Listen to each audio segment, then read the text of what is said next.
남북한 동포교포 그리고 해외 남북한 근로자 여러분 안녕하십니까. 대동강TV 조선정세 분석 시간이고요. 오늘 대한민국이 큰 홍역을 치렀습니다만 북한 좀 보겠습니다. 북한. 연일 대한민국을 비난하던 북한이 정말로 놀랍게도 계엄 선포 이후 탄핵 정국에 긴 침묵의 시간을 이어가고 있고요. 남쪽의 소식에 대해서는 아주 정제된 보도만 짧게 하고 지나가고 있습니다. 자, 왜 그런지 계엄 선포에 침묵한 북한, 그리고 김정은의 눈치 게임 일주일. 왜냐하면 일주일 만에 첫 보도를 했거든요.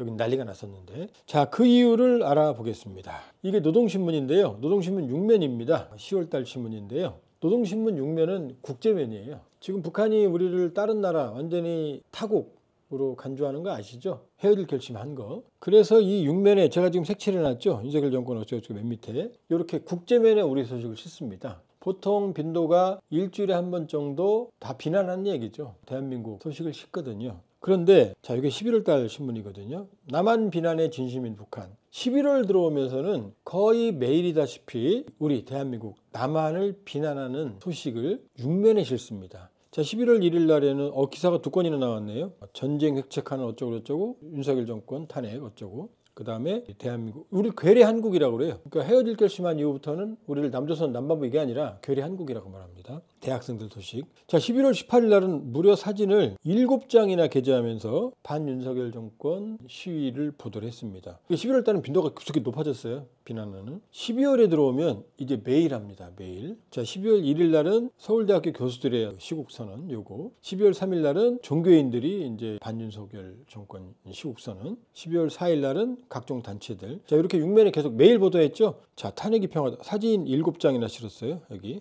7장이나 실으면서 지금 윤석열 정권에 대한 시위를 지금 보도했습니다. 자, 그럼 어떻게 되죠? 1, 2, 3, 4일 모두 매일 보도했죠. 자, 사태는 언제 일어났죠? 3일 날 밤에 4일 날 새벽이었죠. 그럼 4일 날은 새벽이었으니까 노동신문이 준비 안 했으니까 5일 날 보도를 해야 될 거 아니에요? 자, 이게 5일 신문입니다. 다 6면이에요. 그 대한민국 소식을 싣는. 5일 날 신문에는 북한 체육선수단이 해외에서 성과를 거뒀다. 이 얘기입니다. 6일 날은요. 자본주의는 최후의 시각을 살고 있다. 자본주의 모순이에요. 헤드라인이. 남한 얘기 전혀 없습니다. 자, 7일 날은요. 아시아 태평양 미우주군. 미국 욕하는 얘기고 우리 얘기 없어요. 8일 날은요. 제국주의 패배. 또 이제 자본주의 얘기하는 거죠. 자, 우리 소식 전혀 없습니다. 12월 9일 날은요. 사회주의 제도가 우월하다. 자, 12월 10일 날은요. 자본주의 병폐는 절대로 고칠 수 없다. 그냥 맨날 하는 얘기들입니다. 여기는 어떻게 됐어요? 4일 새벽부터 5일, 6일, 7일, 8일, 9일, 10일 우리 언론이 난리가 났었죠. 일주일 동안. 이 상황 동안 북한은 단 한마디도 보도를 안 했고요. 그렇게 자주 보내던 쓰레기 풍선도 보낸 적이 없습니다.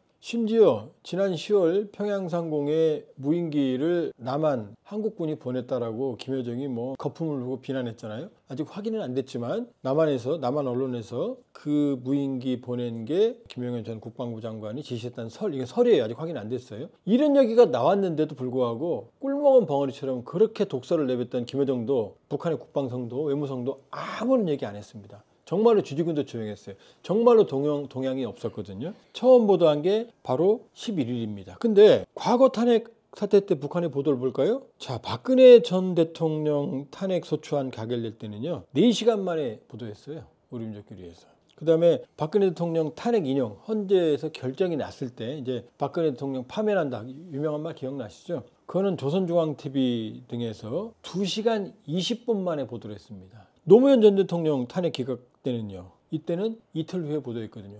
근데 지금 북한은 일주일 동안 아무런 소식이 없잖아요. 지금.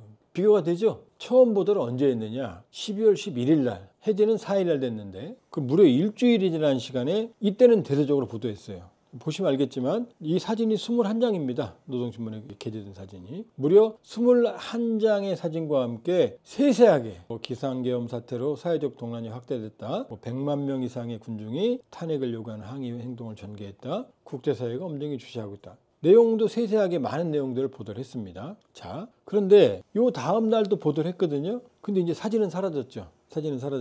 연일 탄핵을 고조하는 시위가 있다. 정치적 혼란이 더욱 심화하고 있다. 보도는 했지만 이제 사진은 없습니다. 딱 이틀 보도했어요. 자, 요 다음부터 다시 보도가 사라집니다. 자, 12월 13일 날 여기 보도 없어요. 6면입니다. 노동신문. 12월 14일 날 여기 보도 없습니다. 14일 날 탄핵안이 가결됐죠. 그럼 15일 날 보도를 해야 될 거 아니에요. 15일 날 보도 없습니다. 남한 소식 일절 없습니다. 이게 언제 나오느냐? 12월 16일 날 나옵니다. 이것도 사진 없이 가운데 지금 색칠해놨죠, 제가. 한국에서 탄핵안 가결, 대통령 권한 정지 이렇게 딱 나옵니다. 사진은 없어요. 하루 지나서 보도한 거예요. 그 다음 17일 날 보도에, 오늘 대동강TV 녹화하는 날이 17일 화요일이거든요. 이날도 보도가 없습니다. 이날도 보도가. 자, 그럼 정리해 볼까요? 3일 날 밤에 탄핵 비상계엄 선포, 4일 날 새벽에 해제 의결. 그리고 여기는 정말로 모든 지면이 비상계엄과 해제, 그 다음에 탄핵 정국으로 지금 지면을 뒤덮었는데, 북한은 5일, 6일, 7일, 8일, 9일, 10일 모두 입 다물고 있다가 11일 날 보도했어요. 12일 날 사진 없이 보도했어요. 그 다음에 13, 14, 15 침묵했어요. 16일 날 탄핵안 가결 간략히 보도했어요. 그리고 17일 날 다시 침묵입니다. 자, 왜 이렇게 조용할까요? 그렇게 비상계엄 사태 전에 연일 거품을 물고 대한민국을 비난했다가 왜 이렇게 갑자기 조용하고, 정말로 쥐죽은 듯이 조용한 그 어떠한 대남 비난도, 쓰레기 풍선도, 무력 도발 조짐도 없었을까요? 그 이유를 알아보겠습니다. 자, Y. 첫 번째, 탄핵 정국에 연루되는 걸 회피하려 했다라는 추정입니다. 왜냐? 윤석열 대통령이 비상계엄 선포할 때 종북 세력을 일거에 척구한다. 이게 제일 중요한 거였거든요.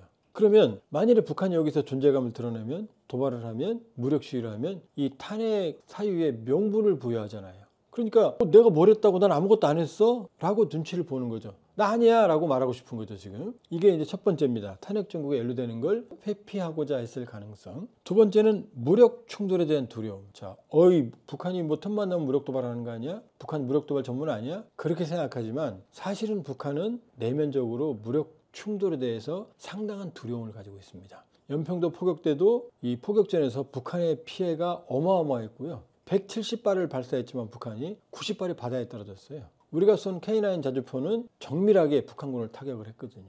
그러니까 재래식 충돌에서는 본인들이 불리하다는 걸 알고 있어요. 거기다가 지금 11,000명 북한군이 크루스크 갔죠.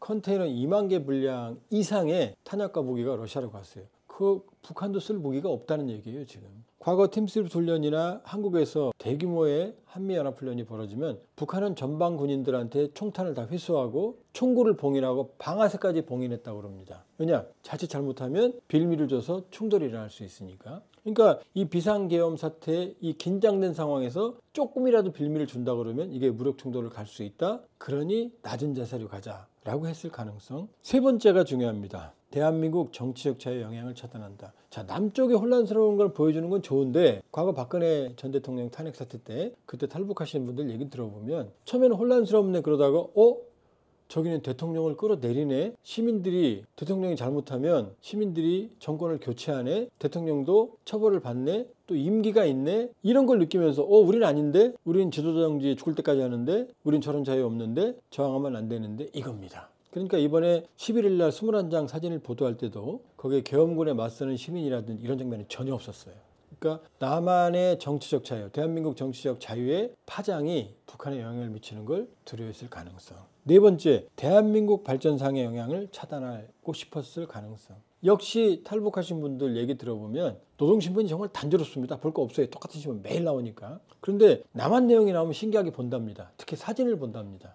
그러면서 그 내용보다 머리 헤어스타일 남한에서는 저렇게 하네, 옷 저렇게 입네, 신발은 이렇게 입네, 빌딩이 왜 이렇게 높아, 차량이 왜 이렇게 많아, 이런 데 놀랐다고 그러거든요. 그러니까 대한민국 발전상이 북한에 주는 영향 보도를 했을 때 대대적으로 이번에 사진도 보면은요, 광화문이나 휘황차량 이런 건 전혀 없어요. 그냥 국회에 모여있는 군중 집단만 포커스를 맞춰갖고 찍었거든요. 대한민국 발전상의 영향이 있을 가능성을 차단하려고 했을 가능성. 그 다음에 다섯 번째, 적대적 공정관계 전략에 차질이 빚어졌을 가능성. 지금까지 윤석열 정부를 맹렬하게 비난했거든요, 윤석열 대통령을. 근데 실제로 지금 탄핵이 됐고 지금 윤석열 공격 대상이 지금 힘이 약해졌잖아요. 그럼 대상이 없어졌잖아요, 지금. 그럼 여기에 대해서 당황했을 개연성. 자, 이 다섯 가지가 갑자기 침묵한, 비난하던 북한이 침묵한 이유, 그리고 무려 비상계엄 사태 해제 무려 일주일 동안이나 보도를 안 하고 침묵을 했던, 김정은이 눈치 게임을 했던 그 일주일의 설명이 바로 이겁니다. 대동강TV가 분석하는. 자, 그럼 향후 전망을 좀 해볼까요? 그러면 이 눈치 게임을 하고 있는 김정은이 아직도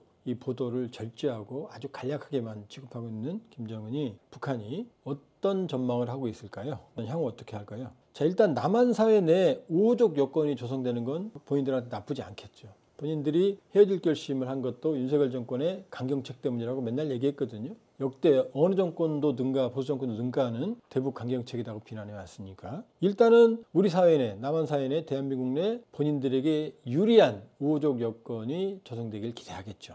두 번째는 이제 아직도 북한은 한반도 이국가론 통일민족 개념 삭제를 주민들한테 공식화를 못하고 있어요. 설명도 못하고 있고 선전선동 재교육도 못하고 있거든요. 자, 연말에 노동당 전원회의 예고되어 있습니다. 김정은 연설하겠죠. 내년 1월달 최고인민회의 있어요. 22일 날 예고되어 있어요. 시정연설할 가능성도 높습니다. 여기에서 자기가 왜 한반도 이국가론을 했는지, 통일민족 개념을 왜 삭제했는지, 남쪽하고는 왜 상종 안 하겠다고 했는지를 명분을 바로 이번 사태를 빌어서 정당할 개연성이 있다. 그리고 세 번째, 자, 남한 사회 내 전국 변화가 있으면 그렇게 욕했던 대북 강경책이 아니라 북한과 대화 협력을 강조하는 정권이 들어서면 북한은 과연 어떻게 할까?